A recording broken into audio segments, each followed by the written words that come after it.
প্রচণ্ডই ঠান্ডা। এই ঠান্ডার সময় সবাই মিলে আড্ডা দিতে বেশ ভালোই লাগে। আর সেই আড্ডায় যদি গল্প থাকে, আর গল্প হলো ভূতের। চা খেতে খেতে ভূতের গল্প শুনতে বেশ দারুণ, তাই না? তাই আমিও এই ঠান্ডায় একটি ভূতের ঘটনা নিয়েই তোমাদের কাছে চলে এলাম। বেশ কিছুদিন হলো আমি নতুন কোনো ভিডিও ছাড়তে পারিনি, কারণ আমার শরীর খুব খারাপ ছিল। এত ঠান্ডা লেগেছিল, জ্বর, তার উপরে আবার গলাও বসে গেছিল। এখনও যে পুরোপুরি ঠিক হয়েছি তাও নয়, তাও তোমাদের নতুন ঘটনা শোনাবো বলেই বসেছি। কিন্তু তোমাদের কাছ থেকে কোনো সাড়া আমি পাই না। না কমেন্ট করো, না লাইক করো, না সাবস্ক্রাইব করো। তোমরা যদি আমাকে সাহায্য না করো তাহলে আমি মনের দিক থেকে কোনো আগ্রহই পাই না। প্লিজ আমাকে এগিয়ে নিয়ে যাওয়ার সাহায্য করো। যাক, আর কথা না বাড়িয়ে আজকের মূল বিষয়ে চলে আসি। আজকের ঘটনা আমাকে পাঠিয়েছে বহরমপুর থেকে সৌগত পাল। দিদি, আপনার গল্প আমি শুনেছি, তবে সব ঘটনা শোনা হয়ে ওঠেনি। কয়েকটা শুনেছি, ভালো লাগে বেশ। আপনার গল্পে না বেশ সত্যতা আছে। তা আমিও একটি ঘটনা পাঠালাম। আপনি এই ঘটনাটি পড়ে শোনালে আমি খুব খুশি হব। তা আমি ঘটনাটি তার মতন করেই তোমাদের পড়ে শোনাচ্ছি। দিদি, আমি সৌগত পাল। আমি বহরমপুরে থাকি। আগে ভাড়ায় থাকতাম বহরমপুরেই, এখন একটি বাড়ি কিনেছি আমরা। আমার পরিবারে আছে মা, বাবা, বোন, আমি আর আমার স্ত্রী। আমার বোন পড়াশোনা করে। আমাদের ফ্যামিলিটা ব্যবসা। দিদি, যে বাড়িটা কিনেছি, মানে আমরা যে বাড়িটায় বসবাস করছি, সেটা এখনও 1 মাস হয়নি। 2-3 সপ্তাহ হলো আমরা এসছি বাড়িটা খুব সুন্দর, দোতলা, পুরো তৈরি বাড়ি, কোনো রিপেয়ার করতে হয়নি। খুব সুন্দর বাড়ি। গেট দিয়ে ঢুকেই সামনে কিছুটা জায়গা, ধরুন 1/2 কাঠা। বাড়িটা মোট 2.5 কাঠার ওপরেই বাড়িটা। ডিজাইনও সুন্দর। ওপরে 2টো রুম, টয়লেট, আর নিচে 2টো রুম, তবে ওপরে কিচেন নেই। নিচেই কিচেন, ডাইনিং রুম, টয়লেট সব রয়েছে। আমরা বাড়িতে নিচতলায় রয়েছি, কারণ মা বলল যে ওপরতলা গোছানো হয়নি, সবে তো ঢুকেছি, সব নিচতলায় রয়েছে। ওপরে এখনও জিনিস টিনিস দিয়ে গোছানো হয়নি। গোছানো হোক, তারপরে ঠিক করা হবে কে কোন রুমে থাকবে। তা প্রথম সপ্তাহ দিদি 2 দিন 3 দিন কাটতে না কাটতেই শুরু হলো ঘটনা। রাত্রির 12:30টায় শুয়েছি। তো শুয়ে ধরুন এই 1:45-1টার সময় একজন মহিলার কান্নার আওয়াজ। তা আমার ওয়াইফ বলল যে, দেখো কান্নার আওয়াজ, কে কাঁদছে গো? তা আমি ভাবলাম হয়তো মা বোনকে বকেছে টকেছে, হয়তো সেই কাঁদছে। তা আমিও বললাম নিশ্চয়ই বোনকে বকেছে মা, তাই কাঁদছে। তা বেশ কিছুক্ষণ ধরে কান্না কিন্তু চলছেই। আমার ওয়াইফ বলছে যে এতক্ষণ ধরেও কাঁদছে? তা কদিন ধরেই খাটাখাটনি হচ্ছে তো? হ্যাঁ মনে হয়, বলে আমি আবার ঘুমিয়ে পড়লাম। তা আমার ওয়াইফও বোধহয় ঘুমিয়ে পড়েছে, আর ওঠেনি। পরের দিন আমি আর বাড়িতে সে কথাটা কাউকে বলিনি। পরের দিন রাত্রিবেলাও যেই শুয়েছি, দেখি ঠিক আবার কান্নার আওয়াজ। ঠিক এরকম 12:30 থেকে আওয়াজটা পাওয়া যায়। তাই যে কী হলো, আবার আমি উঠে বসে পড়েছি। আমি যে আজকেও কাঁদছে কেন? তো সেই দিনকে আমার ওয়াইফ কিন্তু আস্তে আস্তে ঘুমিয়ে পড়েছে। তা আমি উঠে না বাইরের দরজা খুলে বেরোলাম বারান্দায়। পেরিয়ে মা বাবার রুমের কাছে গিয়ে দেখি না সবাই ঘুমাচ্ছে, কেউ তো জেগে নেই, তাহলে বোনও তো ঘুমাচ্ছে। আমি আবার ঘরে ঢুকে এলাম। ঘরে ঢুকে এসে বসে খাটের উপরে বসে জল খাচ্ছে, শুনছি ঠিক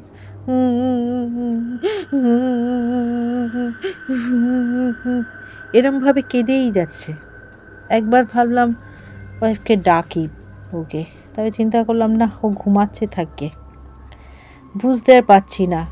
খাটের পেছনে জানলা, বেশ বড় জানলা একটা, তা জানলাটা খোলা, একটা পাল্লা শুধু দিয়ে রেখেছে, একটা পাল্লা পুরো খুলে রেখেছি। নতুন জায়গা, কেমন জানি না, হট করে পুরো পাল্লাটা খুলে শোবো।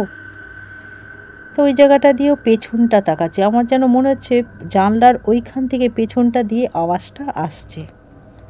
পেছনটা দেখছি, জানলা দিয়ে যতটা দেখা যায়, দেখি না কেউ তো নেই, তাহলে কিসের আওয়াজ বুঝতে পারলাম না।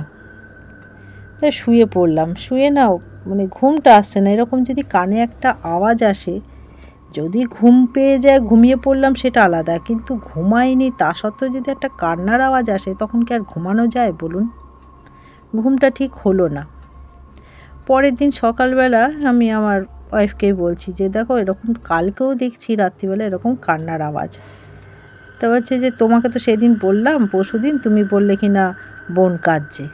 আমি বলছি না যে এতক্ষণ ধরে কেউ কাঁদে নাকি। তো যাই হোক, তার পরের দিনও এরকম যেই আওয়াজ হচ্ছে, তখন আমরা স্বামী স্ত্রী উঠে কি করেছি, গেট খুলে আস্তে আস্তে পেছন দিকটায় গেছি। তখন বাজে রাত্রি 1:30। যত মানে আমার জানলার ওই দিকটা পেছনের দিকটা যাচ্ছি, কান্নাটা যেন আরও জোরে হচ্ছে। বুঝতে পারলাম না, পেছনে কিচ্ছু দেখলাম না, কিচ্ছু নেই। আওয়াজটা পেয়ে ভয়ের চোটে না বলতে গেলে আমরা ঘরে এসে আবার গেট দিয়ে দরজা ভেতরে ঢুকে গেছি।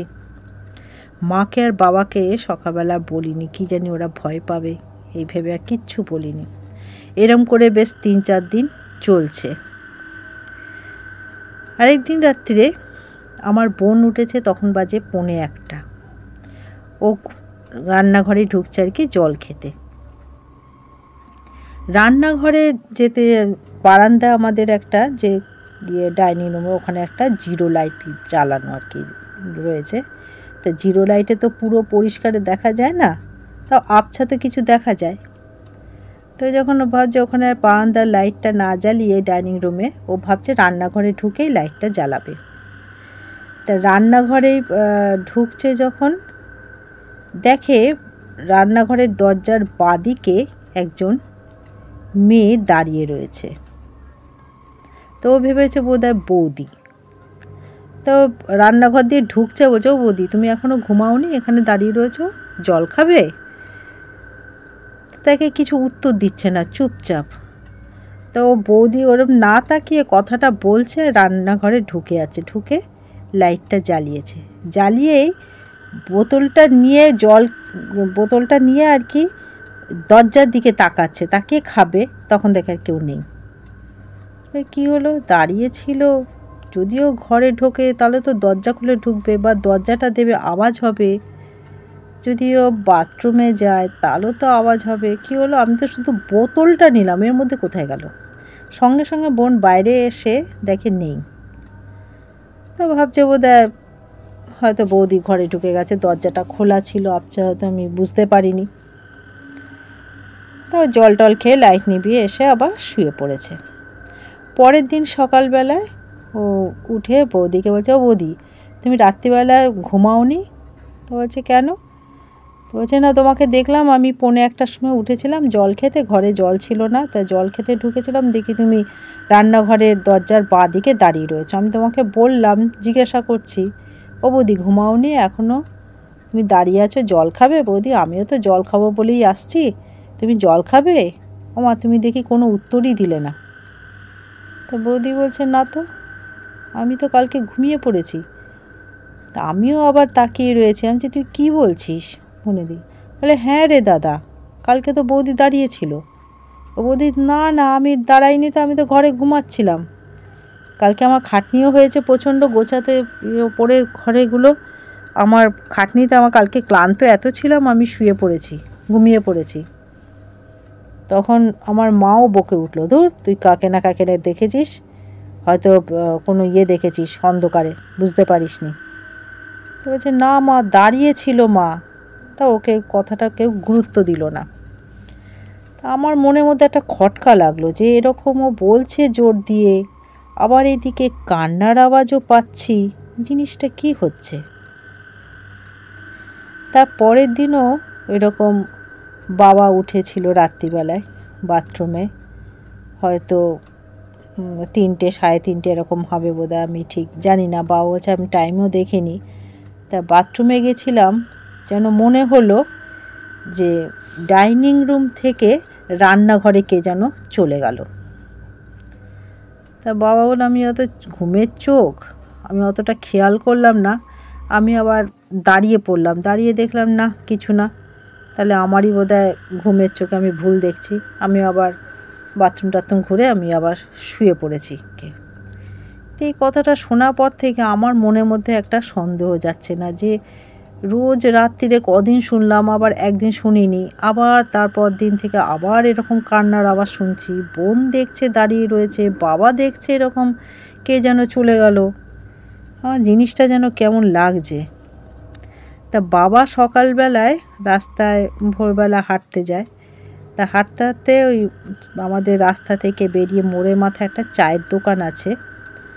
তো চায়ের দোকানটায় গিয়ে দাঁড়াতে, তখন ওই চায়ের দোকানের লোকটা বলছে আপনারা এখানে নতুন বোধহয়।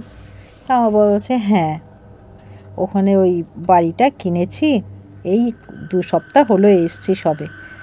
তো বলছে হ্যাঁ, এই বাড়িটা তো এই তো 1 মাস আগে একজন বিক্রি করে দিল, কাকে বিক্রি করলো জানি না, তার কাছ থেকে নিয়েছেন বোধহয়, কি সুবলদা না কি নাম বললো। তা বাবা বলছে যে আমি তো যাই হোক ছেলেই জানে, এত কিছু আমি জানি না, আমি বাড়িটা দেখে টেকে পছন্দ হয়েছে নিয়েছি, ছেলেরও খুব পছন্দ, বাড়িটা কিনেছি, পুরো তৈরি বাড়ি একদম। বলে হ্যাঁ, ওই বাড়িটা বলে কি দোষ আছে কি আছে বলছিল, সে একজন কিনেছিল, খুব পছন্দ করেই কিনেছিল, সে আবার বিক্রি করে দিয়ে আবার চলে গেল। তা বাবা এই কথাটা শুনে বলে দোষ ছিল মানে? বলে সে তো জানি না, এই কথাটা আমি শুনেছি, ওই কানা ঘোষা হয় না, ওই শোনা কথা, আমি ঠিক বলতে পারবো না। তা বাবা এসে বাড়িতে মাকে বলেছে সব। মাও শুনে বলছে সেটা আবার কি কথা। তা আমি যখন শুনছি তখন আমি চিন্তা করলাম না, এবার কথাটা মা বাবাকে বলা উচিত বলে তখন আমি কথাটা পুরো বললাম যে জানো কদিন ধরে এরকম শুনছি রাত্রিবেলা এরকম একটা মহিলার কান্নার আওয়াজ। তো বলছে সে কী রে, তুই বলিস নি তো? আমি বলছি যে বলিনি, কী জানি কোথা থেকে কী কান্নার আওয়াজ আসে, তোমরা ভয় পাবে, আমি এসব কিছু বলিনি। তারপরে বোনও বলছে, আমারও একটু কিন্তু লাগছে। তারপরে যার কাছ থেকে আমরা বাড়িটা নিয়েছি তার নাম আমি বলছি না দিদি, তার কাছে জিজ্ঞাসা করলাম যে, সে বললো না আমাকে বিক্রি করেছিল, বাড়িটা তো যে তৈরি করেছিল, কেন বলুন তো? তাই আমি বলছি দেখুন এরকম এই ব্যাপার হচ্ছে, অসুবিধা।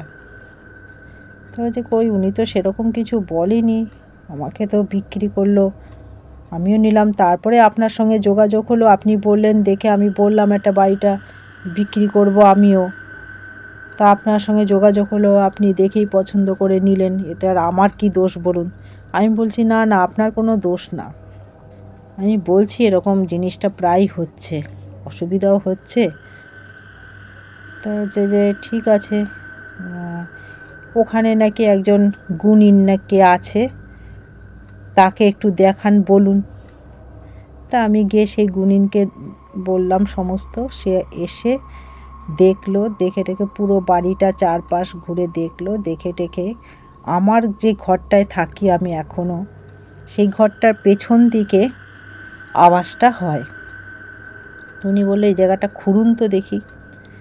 বেশ কিছুটা পেছনটা খোঁড়াতে মাটি খুঁড়ে দেখে যে একটা মহিলার কঙ্কাল, সেই কঙ্কালটার থেকেই গুণিন বলল যে এই কঙ্কালের থেকেই আওয়াজটা আসে। তারপরে গুণিন এসে দেখে কঙ্কালটাকে ডোম ডেকে সেটাকে পোড়ানো হলো। তারপর গুনিন বললেন যে এই বাড়িটাকে বন্ধ করে দেবো, আমি 4-5টা শুদ্ধিকরণ করে দিয়ে আর কোনো ভয় থাকবে না। বলতে নেই দিদি তারপর থেকে ওই কান্নার আওয়াজটা শুনিনি, কিন্তু মনের মধ্যে তো একটা ভয় রয়েছে। তাই গুনিন এখনও আর কি সময় বলেছিল একটা দিনক্ষণ ভালো দেখে শুদ্ধিকরণ করে দেবো, বাড়িটা আর কোনো ভয় নেই। তো সেটা এখনও হয়নি, আমরা এখনও বাড়িতেই রয়েছি, কারণ আমার মা এই বাড়ি ছেড়ে যাবে না, এই বাড়িতেই থাকবে। বলছে যে গুনিন যখন বলেছে উনি শুদ্ধিকরণ করে দেবে, তাহলে আর ভয়টা কিসের। তা এখনও সেটা শুদ্ধিকরণ এখনও হয়নি। ওই মহিলার লাশটার যে কঙ্কাল ওইটা পোড়ানো হয়ে গেছে। এখন অবশ্য কোনো কান্নার আওয়াজ টাওয়াজ শুনি না বা কিছু আর দেখিও না, তবুও মনের মধ্যে একটা কীরকম যেন একটা আতঙ্ক, শুনে দেখে একটা ভয় ভয় লাগে। তা এইভাবে রয়েছি। এরপরে মনে হচ্ছে শুদ্ধিকরণ বা বন্ধ ঘরটা আর কি শুদ্ধিকরণ করলে বা পুজো টুজো করলে বোধহয় হয়ে যাবে। এমনি আমরা পুজো করেই ঢুকেছি গৃহপ্রবেশের সময়, তাও তো এরকম জিনিস দেখলাম বা শুনেছি। এই ঘটনাই আপনাকে আমি পাঠালাম। এটা আমার পুরো চোখের সামনেই দেখা, আমার বোন আর বাবার, আর আমার নিজের কানে শোনা। তা এইরকমও হয়।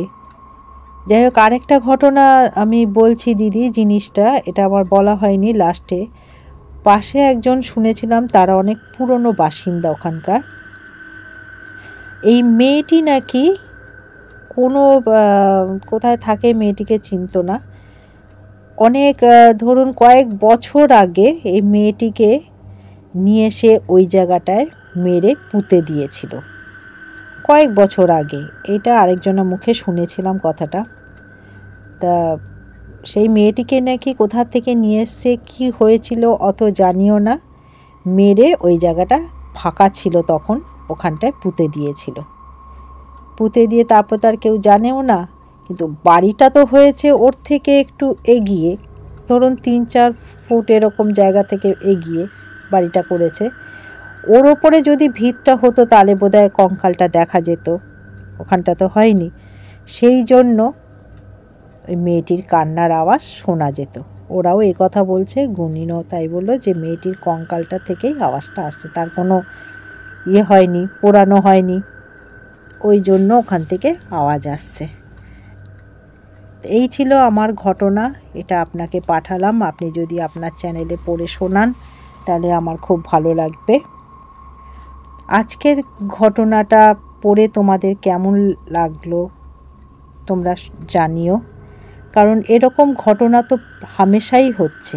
কত জায়গায় মেয়েদের নিয়ে এসে মেরে পুঁতে দিচ্ছে, পুকুরে ভাসিয়ে দিচ্ছে, গঙ্গার জলে ভাসিয়ে দিচ্ছে, নদীতে ভাসিয়ে দিচ্ছে, কত কিছু করছে মেরে কেটে কেটে, সে তো আর বলারই অপেক্ষা থাকে না। কোনো তো তাদের বিচারও হচ্ছে না, কিচ্ছু না, দিব্যি তারা ঘুরে বেড়াচ্ছে। তো এই রকম কার সন্তান তার যেরকমভাবে মৃত্যুবরণ হলো, তার মা বাবাও জানলো না তার মেয়ে কোথায় মরে তার লাশ পড়ে রয়েছে, না মেয়ে আদৌ বেঁচে আছে, কিছুই জানে না। কিন্তু মেয়ে কিন্তু এদিকে পৃথিবীতে আর নেই। এই রকম ঘটনা শুনতে শুনতে না সত্যি কথা আর ভালোও লাগে না। না কোনো বিচার হয়, না কোনো মেয়েদের স্বাধীনতা হয়, অথচ কিন্তু মেয়েরা স্বাধীন, মেয়েরা খুব স্বাধীন, মেয়েরা কাজ করতে পারবে, মেয়েরা সব কিছু করতে পারবে। কিন্তু সত্যি কি মেয়েরা স্বাধীন? মেয়েরা নিজের মতন কি বাইরে বেরোতে পারে? একটু রাত হলেই মেয়েরা আর বেরোতে পারবে না, তাদের পেছনে ভয় থাকে, মা বাবার চিন্তা থাকে। মেয়েরা নিজের মতন করে কাজকর্ম কিচ্ছু করতে পারে না। জানি না তোমাদের এই ঘটনাটা শুনলে কেমন লাগবে। যদি ভালো লাগে তাহলে একটা লাইক করো, কমেন্ট করো, শেয়ার করো, আর সাবস্ক্রাইব করতে ভুলো না। ধন্যবাদ।